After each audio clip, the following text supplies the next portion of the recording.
The police ignored her when she asked for help, later found her lifeless body. Gary and Samantha were in a relationship. Gary, 22 years old, was obsessed with his teenage girlfriend. They began dating a few months ago, and he was already head over heels for her. Gary would often say that he would not tolerate anyone or anything between them. He was ready to do away with anyone trying to separate him from Samantha. The two lived in Wales, England. Gary had all the reasons to feel insecure about his girlfriend. Samantha had beautiful long black hair, and her facial features were attractive. Apart from her charismatic appearance, Samantha was intelligent and talented. But all this did not justify his jealousy and insecurity around her. Samantha began to realize that her relationship with Gary was becoming toxic. He had started to take control of her life in his hands. He would instruct her to follow him and would often dominate her. Being a teenager, all Samantha wanted was independence and freedom to live her life on her own terms. Being scolded and instructed by some adult was the last thing she wanted in her life. Samantha decided to get away from Gary and started to get closer to her ex-boyfriend, Michael. The two were meeting often, and it rekindled her feelings for him. So she broke up with Gary and said her final goodbye. Michael was a good guy, and Samantha found her lost smile with him. The two began dating again. The strong bond shared between Michael and Samantha was phenomenal. Gary was not happy about the whole situation. He declared to his friends that Samantha would have to pay a heavy price for what she did to him. Little did they know that furious Gary actually meant what he said. Gary began stalking Samantha. He followed her wherever she went. He begged her to give him another chance. But nothing could change Samantha's mind.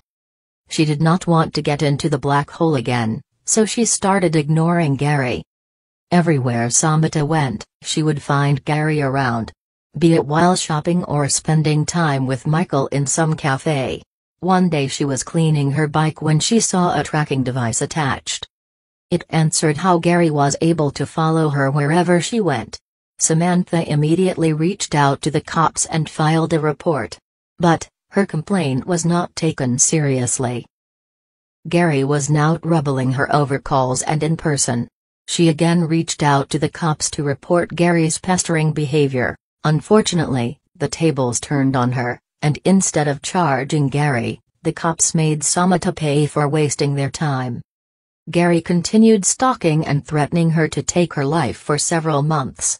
One day Samantha was alone in her apartment, enjoying quality time with herself. She had put on music and was in a relaxing mood.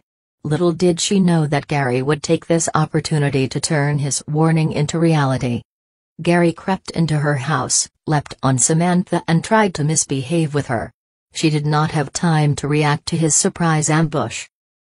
Samantha was scared and struggled to breathe. Her worst nightmare was in front of her, and she was absolutely helpless. Gary took out a knife he had hidden in the back of his trouser. He told Samantha that she deserved to suffer for leaving him and making his life this way. He wished her good luck on her new journey as he slit open her throat. Samantha immediately dropped down to the floor and began bleeding profusely. Gary watched the love of his life begging for his mercy and taking her last breath. Gary had come prepared with an escape plan. He disabled the fire alarm and set the entire house on fire before returning to his workplace. Gary thought no one would ever suspect him, but he was wrong. The neighbors saw the fire and reported the case at once. Samantha had already left the world, and the post-mortem report declared that the cause of her demise was not the house fire. The cops soon arrested Gary. They regretted not taking action when Samantha begged them for help and warned them about Gary's threats 5 times a year. Samantha's story shook the entire system. The police department declared that from now on, such cases would be given prior attention, so they don't lose another Samantha to a psycho.